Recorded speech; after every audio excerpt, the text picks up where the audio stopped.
අද අම්මයි මමයි ආවා අපේ ගෙවත්තට. බලන්නකෝ ගෙවත්තේ හදලා තියෙන දේවල්.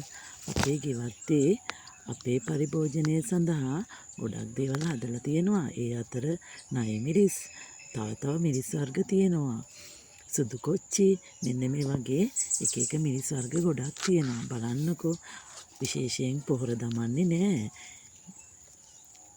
වත්තේ තියෙන කොලරොඩු දිරපු කොලරොඩු තමයි තියෙන්නේ. ඉතින් හොඳින් හැදෙනවා. බලන්නකෝ. ඉතින් මේ මිරිස් වර්ග අපි වෙළඳපොලෙන් ගන්න ගියොත් ලොකු ගාණක් වෙනවා. නයි මිරිස් 2500ක් 2000ක් වගේ කිලෝ එක වෙනවා. ඉතින් අපි මේ වගේ දේවල් අපේ නිවසේ භාවිතයට අපි අපේ ගෙවත්තේ හදලා ගත්තොත් අපිට මේ තරම් මුදලක් වැය වෙන්නේ නැහැ. අපි හදලා තියෙන මේ මිරිස් අපේ පරිභෝජනයට විතරක් නෙවෙයි අපි මේවා වෙළඳපළටත් දෙනවා. බලන්නකෝ. ඉතින් ඒවා දැක්කහමත් අපිට හරි සතුටුයි. මේවා පොඩිවට තිබුණට ගොඩක් සැරයි.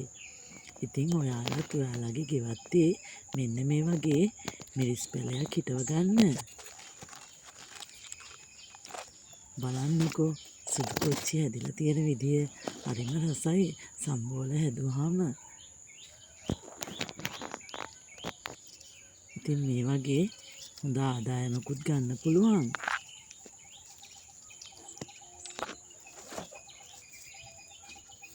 ඔයාලත් එහෙමනම් ඔයාලගේ වත්තේ මේ වගේ මිරිස් පැල ටිකක් හදාගන්න.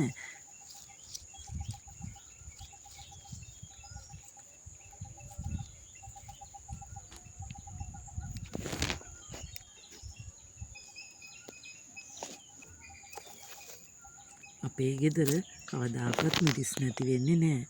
අපේ භාවිතයට මිරිස් ඕන තරම් තියෙනවා.